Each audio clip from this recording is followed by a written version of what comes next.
Mesdames, Messieurs, je tiens d'abord à remercier chaleureusement nos hôtes qui ont bien voulu honorer de leur présence cette 7e édition du Forum de Dakar sur la paix et la sécurité en Afrique, malgré leur agenda chargé.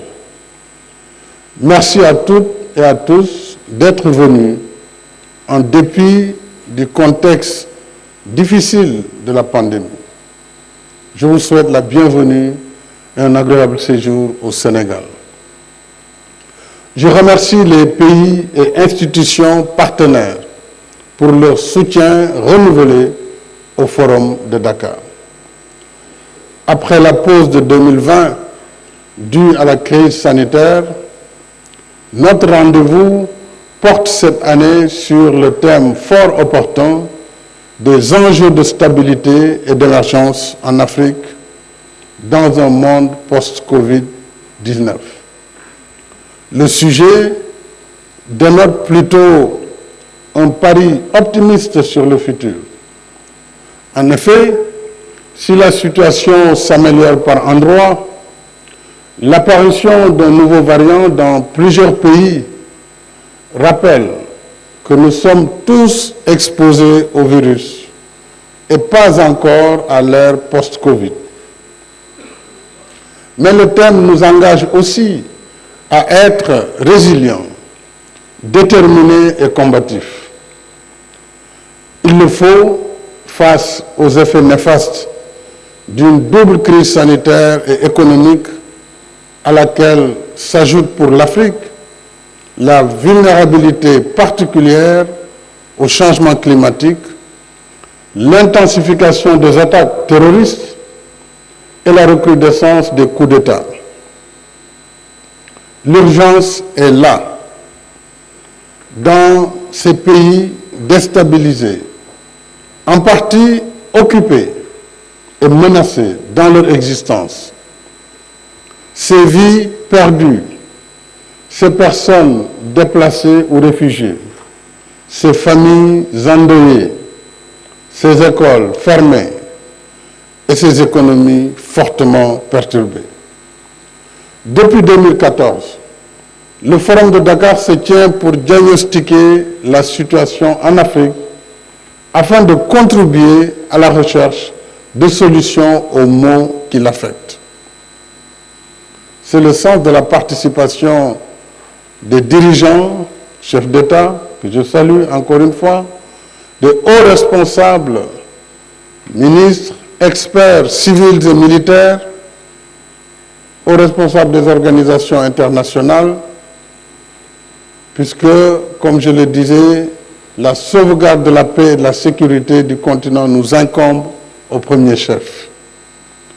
Nous associons naturellement les pays et institutions partenaires dans un esprit de solidarité et de sécurité collective, parce que nous partageons des vulnérabilités communes.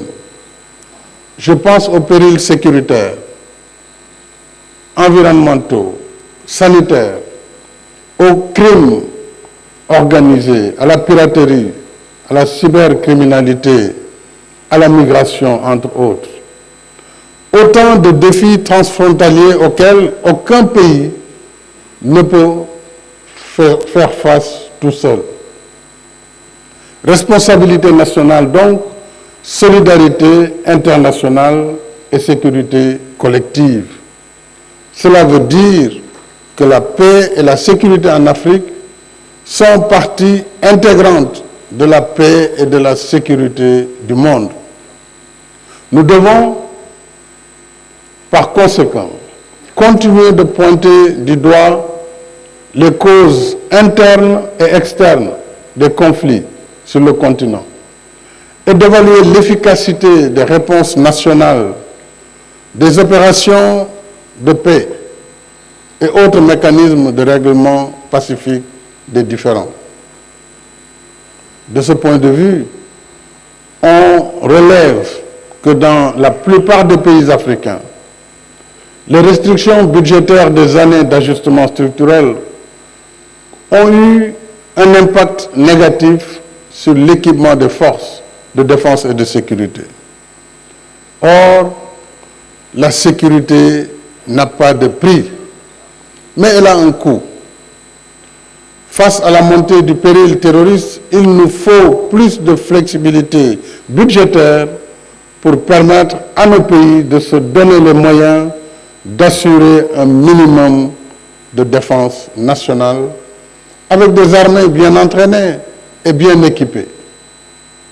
J'invite les pays et institutions partenaires à tenir compte de cet impératif vital. J'espère que dans le panel qui va suivre, nous pourrons développer cet aspect sur l'évaluation des opérations de paix et sur nos architectures de défense par rapport au conflit en Afrique. Nous devons également interroger la doctrine des opérations de paix en Afrique. Elles sont 7 aujourd'hui sur le continent, 7 opérations de maintien de la paix, 6 déployées par les Nations Unies et une par l'Union africaine en Somalie, la MISOM, qui compte à elle seule plus de 21 000 soldats. Les 7 opérations de maintien de la paix totalisent sur le continent plus de 75 000 soldats. Certes, des succès ont pu être enregistrés ça et là, mais les défis sécuritaires persistent.